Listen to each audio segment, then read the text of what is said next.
Good morning to you and welcome back. Inspector General Michael Horowitz getting ready for round 2 of questioning on Capitol Hill today after some fiery exchanges about his report into Hillary Clinton's email scandal.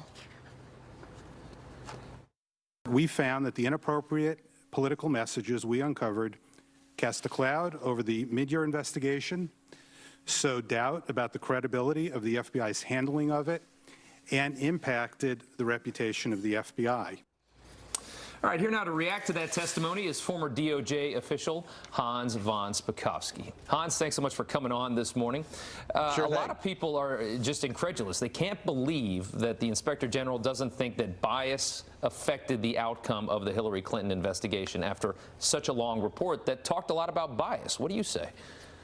Well, I have to agree with that. The bias, the political partisanship, permeates the entire report. You know, it kind of reminds me of a prosecutor who finds a guy with a smoking gun in his hand standing over a dead body and saying, well, we can't charge him with murder because nobody actually saw it happen. Well, right. And I mean, you talk about bias and you talk about how people can't fathom the fact that, you know, they're claiming that no bias was used. And you look at some of these text messages, and let's go ahead and pull up a few of them here from November 22nd of 2016. FBI Attorney number 1, we'll get to that in a second. Is it making you rethink your commitment to the Trump administration? FBI Attorney number 2.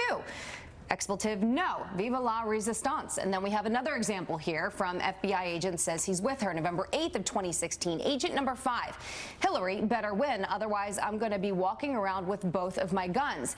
Agent number 5, and likely quitting on the spot. Agent number 1, you should know that I'm with her. Agent number 5, I shouldn't say that, expletive, Trump. Just the fact that you look at all of the text messages, you look at the language, and you look at the fact that we still don't know who some of these people are. Do you think we should know who they are? Yeah, in fact, every one of these individuals should be fired and should have been fired the moment that report came out. The fact that they haven't been, I think, tells me that the head of the FBI still doesn't take this as seriously as he should. And remember, this was the biggest, most sensitive investigation that the FBI was doing. Everyone knew that.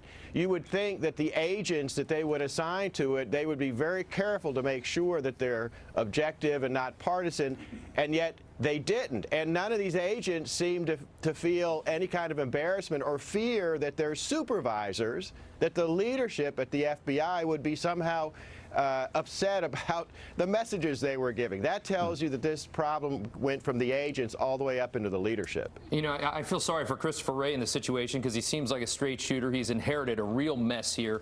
He tries to say at the hearing that this is just a few people. He's trying to minimize the impact of this and keep the credibility of his organization.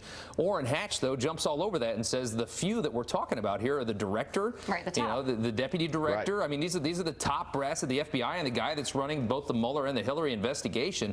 That did not come off well at all. I mean, if there was any few people that could matter more, I can't think of them.